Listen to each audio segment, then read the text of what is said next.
Welcome to Inside Kenton County Schools, your first stop for news for the Kenton County School District. I'm Evan Rogers. And I'm Maddie Isles. And I'm going to pass it to Maddie for our first story tonight.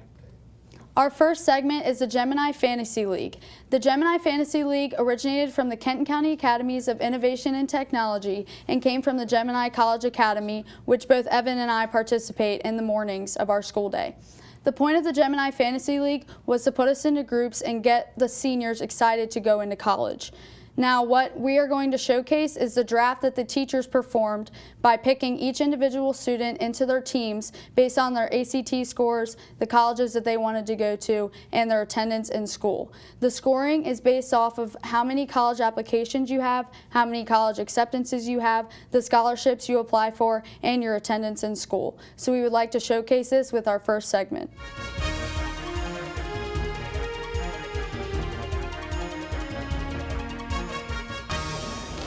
Well, I wanted to be a coach for the Fantasy League because I'm an extremely competitive person. My goal is to win every single time, every time I'm out there. So that's the main reason why, for sure. I probably want to be on either Mr. Bryson's or Dr. O'Hara because I'm more connected with them than any other teacher here. Like Mr. Bryson helped me find my Skillcraft internship and branch out in engineering, and Dr. O'Hara really motivates me a lot. I already have a lot of experience working with advising collegiate students, and I've been doing that for 13 years. So I do an extreme amount of collegiate advising. So having that in my background will definitely help me help some of our high school students achieve their college dreams. I would say I want to be on either Miss Knockelman's or Mr. Bryson's team, because I feel a better personal connection to both of those people, and I feel like I will be more ready to push myself in order to make sure that their team comes out on top. Right now my cell phone's blowing up with all kinds of text messages from students saying they want to be the #1 pick. So what I'm going to have to do is I'm going to have to go through every single one of those students' transcripts, every single one of those students' attendance records.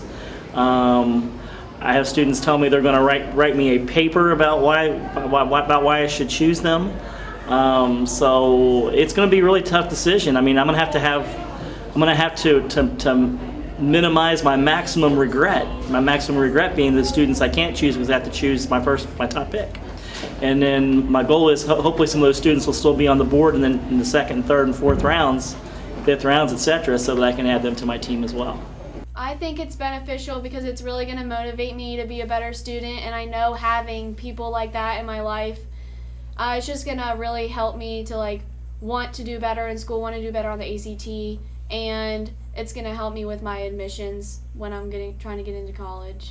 The reason why I think this would be beneficial to me, honestly, is because number one, I want to make sure that I know what I'm doing for the rest of my school career.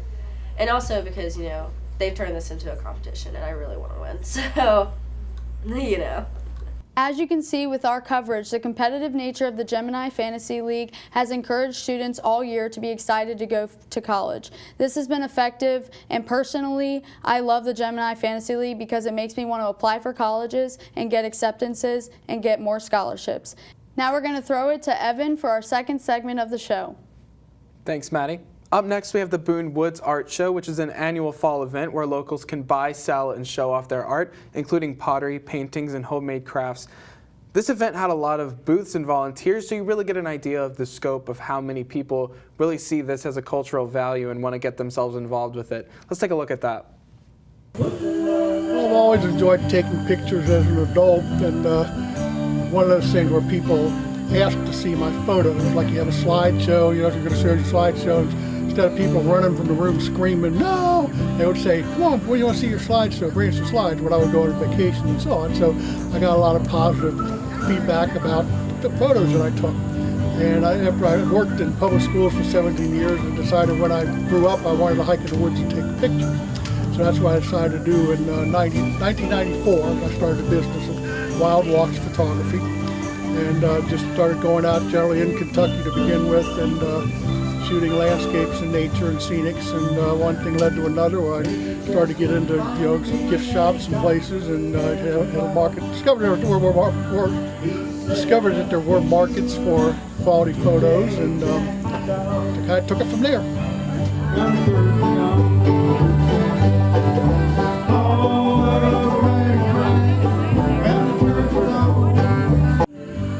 I'd say probably 15 plus or minus years I've been doing this show.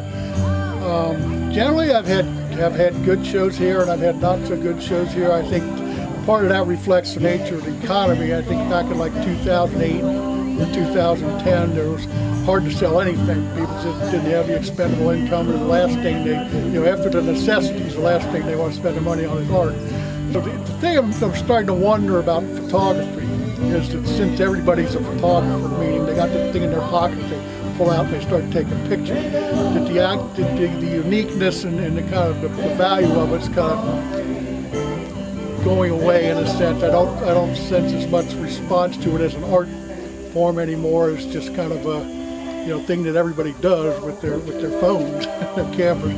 So most people do recognize that the talent and the kind of that it takes to do something like this. But lately, I just been kind of wondering about how much of it as a business has kind of been being degraded, so to speak, by that. But that's just me.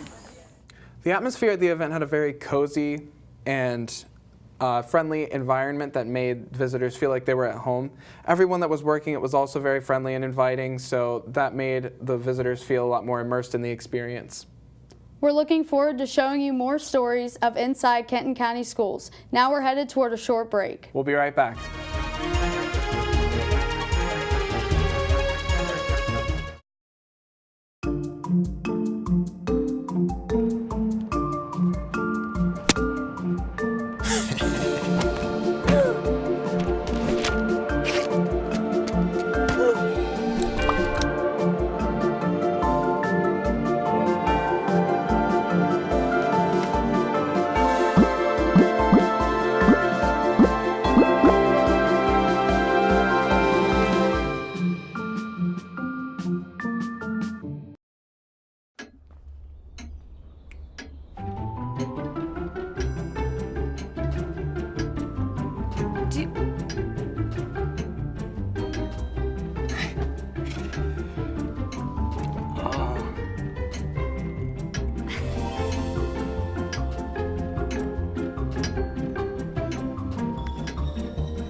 Listen, you're my friend. I noticed you haven't really been yourself recently. Yeah, I feel like something's up. How are you? Are you okay? Is there anything you want to talk about? I just want to know how you're feeling. And listen, even if you don't know what to say, I'm here to talk. No matter what you're going through, I just want you to know I'm here. I've got your back. when you want to talk, I'm here.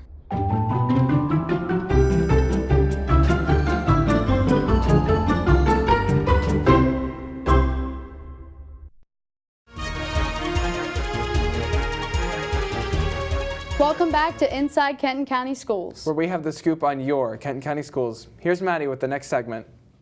Back in October, the Dixie band competed at LaSalle High School and won their tournament.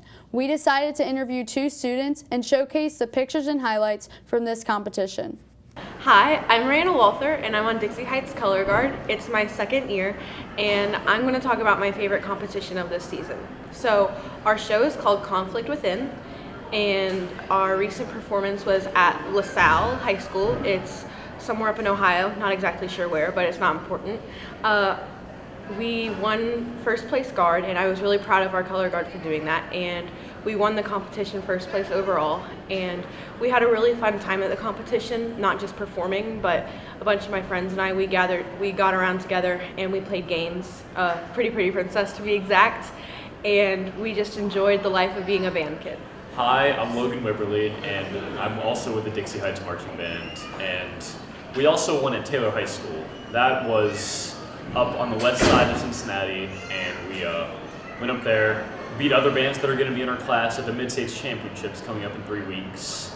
We had some good runs, and we beat an open class, which is it's the biggest class of band it can be, so we did well. So as you can see, the Dixie Band kids were pretty excited about their successful season, and these were just some of the highlights. Now we're going to take it back to Evan for the last segment of our show. Finally, we'd like to focus on the Simon Kenton football season with these TB&K Sports highlights of the SK versus Dixie, Highlands, and Campbell County football games. It'll be 2nd and goal, 4:47 left on the clock in the first quarter. Shearer in the gun. Shearer takes it, keeper runs through behind that big offensive line, and they do get the touchdown. Boy, again, that Pioneer offensive line is just making it look easy up front. 38 seconds left. Back to pass. Didn't surprise me, and it is complete out to the 31-yard line, so a 16-yard gain.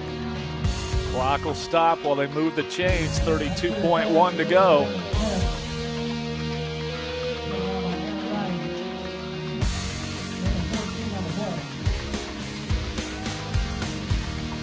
Pass to the near side, complete. Still on his feet is Murray, and he gets out to the 20.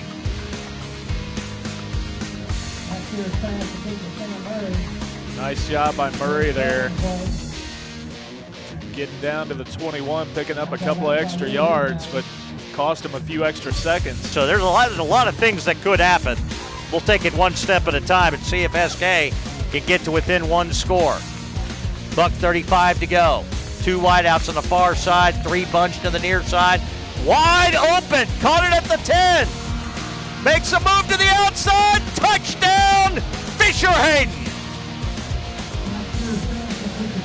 Somebody's just got to catch it. You want a hop if you're Simon Kenton. I'm still not convinced they're going to do it, but they are. It's going to be an onside. Good hop. And it is loose. Still loose. SK's got it in great shape at the 34-yard line. Nobody got in front to take the ball. SK has it. I think you're playing for the field goal right now. I don't know if you're going to take another shot at the end zone here. We'll see. Shearer. Keeper. Up the middle. Touchdown! SK! The crowd erupts!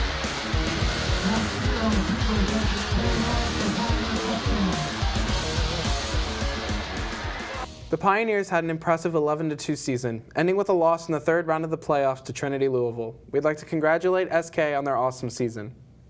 That's it for now for Inside Kenton County Schools. We look forward to seeing you in our next episode. But before you go, we actually have a cool little bonus clip we'd like to show you guys of a new band in Northern Kentucky with a member that you may actually recognize from this show. Take a look.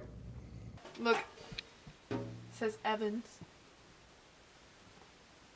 Can you not zoom in on it? Gotta focus it. Oh, that's my name. Plural. Oh, there are multiple Evans here, guys.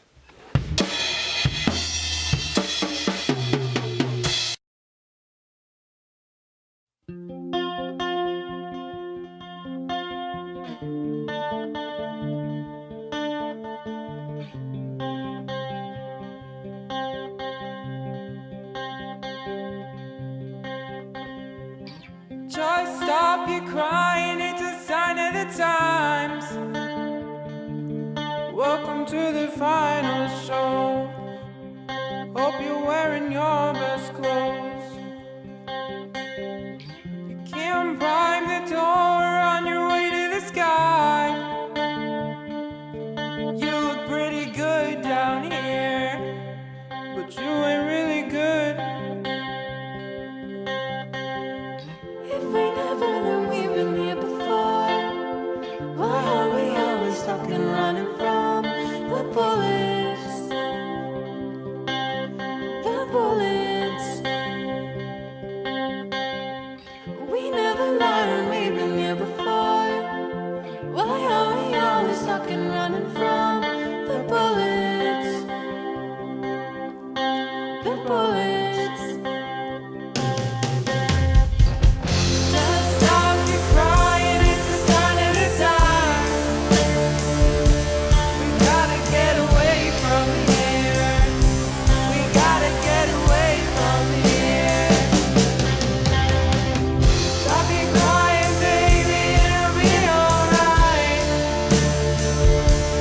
Told me that the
get away from here. Stop your crying, baby, it'll be alright. They told me that the end is near. We gotta get away from here. Just stop your crying, it's a sign of the times. We gotta get away from here. We gotta get away from here. Stop your crying, baby, it'll be alright. They told me that the end is near. We gotta get away